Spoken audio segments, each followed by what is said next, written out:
হাসিনা আমাদের হাজার হাজার নেতা কর্মীকে খুন করেছে, 1,60,000 নেতা কর্মী দিচ্ছে মিথ্যা মামলা, 1,60,000 মামলা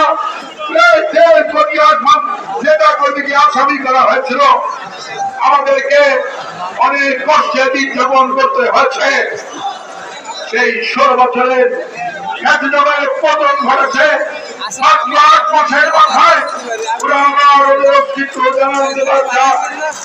আমরা বলতে চাই, অস্তিত্ব জানান দেওয়ার চেষ্টা করবেন না।